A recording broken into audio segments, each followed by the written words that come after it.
자, 소위 이제 스포츠판에서 흔히 이제 볼 수 있는 게 그 세대에 대해서 말할 때 무슨 퀴즈라는 것들이 있거든요. 그러니까 예를 들면 2002년 월드컵 퀴즈는 뭐 기성용, 이청용, 뭐 구자철, 뭐 더 나가면 이제 손흥민 등까지. 그래서 이러한 세대를 이젠 뭐 2002년 월드컵 퀴즈라고 해요. 그러니까 즉 2002년에 월드컵에서 국가대표팀이 4강이란 대업을 이뤘고 또 그거를 이제는 보고 자란 어린 아이들 중에 분명 유망하고 재능 있는 이제는 축구 선수들이 이어서 이제 등장하는 거죠. 자, 그러니까 쉽게 말하면 한 세대를 그냥 지칭을 하고 있는 거다라고 보시면 됩니다. 그러니까 축구뿐만 아니라 야구에서도 있어요. 그러니까 박찬호 퀴즈. 그래서 박찬호가 메이저리그에서 활약한 박찬호를 보고 자란 그 세대들. 그러니까 뭐 김강현, 뭐 양현종, 뭐 류현진 이러한 세대들이 있고 그 다음에 또 뭐 베이징 퀴즈들도 있어요. 그러니까 2008년에 베이징에서 금메달을 야구 국가대표팀이 땄을 때 그거를 보고 이제 성장한 그 당시의 유망주 야구 선수들 대표적으로 이제 이종우 선수가 있죠. 자, 그래서 이러한 현상은 이제는 아마 운동에 이 재능이 있는 친구들이 본인이 이제는 그 야구 혹은 축구를 하면서 어린 시절에 본인이 어떤 꿈꾸던 무대, 월드컵이나 뭐 올림픽 같은 이런 높은 수준 레벨에 있는 축구나 혹은 야구를 구사하는 선수들의 경기력을 보고 이젠 그들을 자신만의 영웅이라 생각하고 자신 역시 이젠 그러한 영웅이 되길 이제 흔하게 꿈꾸게 되죠. 자, 그래서 이러한 아이들 중에서는 분명히 나중에 성장을 하고 나서 이전 세대의 스타들과 어깨를 나란히 할 수 있는 레벨이나 혹은 그 이전 세대를 훨씬 뛰어넘는 굉장히 훌륭한 선수들이 나오고는 합니다. 자, 이런 것들을요, 우리 추리소설판으로 이게 끌고 와서 한번 적용을 시키면 이제 어떻게 좀 말할 수 있을까요? 한국에는 대표적으로 김성종 퀴즈라 불릴 수 있는 분들이 있습니다.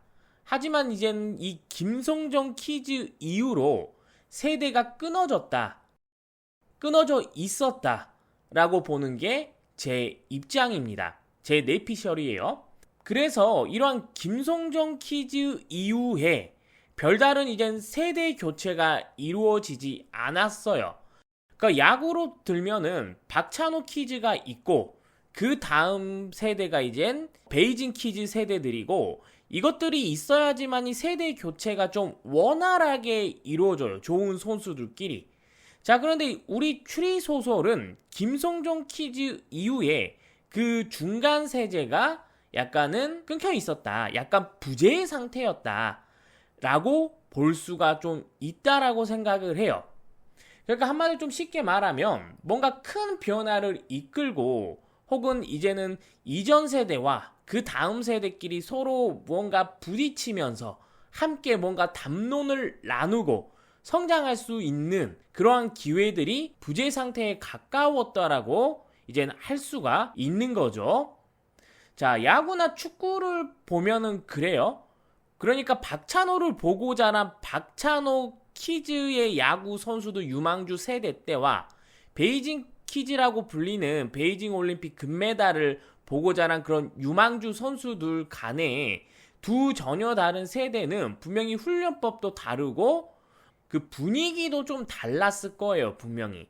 그러니까 박찬호 선수를 선망하던 시절과 베이징 올림픽에서 금메달을 따는 그런 모습들을 보고 성장하는 그 세대 차이는 분명히 어떤 지도자들의 철학, 시대가 변화하면서 지도자들의 철학도 달라졌을 거고, 그 다음에 스포츠 과학이라 불리는 것도 분명히 발달을 했을 거고, 뭔가 야구 이론이라든지 어떤 정술적인 변화라든지 그런 것들을 그 세대로 넘어오면서 많은 사람들이 함께 뭔가를 주고받고 하고 담론도 나누고 하면서 성장을 했을 거예요.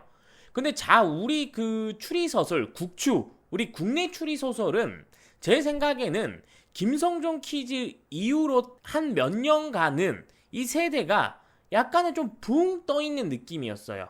그러다 보니까 이게 이전 세대와 현 세대 간의 담론이라는 게 나오지를 못했다라는 거죠.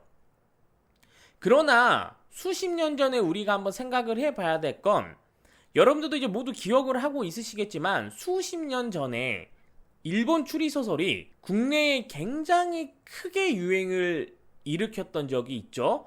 거의 뭐 토네이드급으로 이 출판시장을 확 휘몰아치던 때가 있어요. 저도 이제 그때의 그 바람을 느끼기도 했어요. 되게 유행의 그 바람. 일본 추리소설이 상륙을 해서 굉장히 붐을 이렇게 일으키고 있는 그 시대에서 그 분위기들을 저도 느끼고는 했는데, 그리고 이제 그 당시부터 지금 2023년까지 그대로 쭉 일본 추리소설들을 여전히 굉장히 재미있게 매니악틱하게 열강을 하면서 읽고 소비한 사람들이 생겨나게 됩니다. 그리고 그 중에서는 추리소설가를 꿈꾸는 이들도 나와요. 그리고 우리는 이들을요, 이젠 일본 미스터리 키즈라고 불러야 할 겁니다. 자, 김성정 키즈 이후로 일본 미스터리 키즈가 등장을 한 거예요. 실제로도 제 생각에는 저 역시 이젠 국추 작품을 읽어요. 몇 년 전, 수십 년 전에도 읽어왔고, 중간중간에도 읽었고, 최근 근래 들어서도 이 국추를 읽었어요. 자, 그런데 제 느낌 바에는 이 몇 년 전부터요, 이러한 일본 미스터리 키즈들이 슬슬 이 시장에서 존재감을 드러내고 있다라는 게 이제 제 개인적인 생각이에요. 자, 그래서 이들은 이전 구시대적인 낡은 어떠한 기법들, 어떠한 장치들에서 조금은 벗어나서 이제는 조금 더 한 발 더 나아가서 질적으로 훨씬 성장하고 있는 모습을 보이고 있습니다. 그리고 이들의 작품을 바라보고 있는 저 추인남은 이 일본 미스터리 키즈들에게 국추의 질적인 성장성과 다양성들을 분명히 기대해 볼 만하다라는 생각을 해요. 우리가 뭐 근래 들어서는 작가로 데뷔를 할 수 있는 플랫폼들이 많이 생겨나기는 했지만, 이젠 국추, 우리 국내 추리 소설 시장은 여전히 조금은 혹독한 겨울과도 마찬가지라는 생각을 합니다.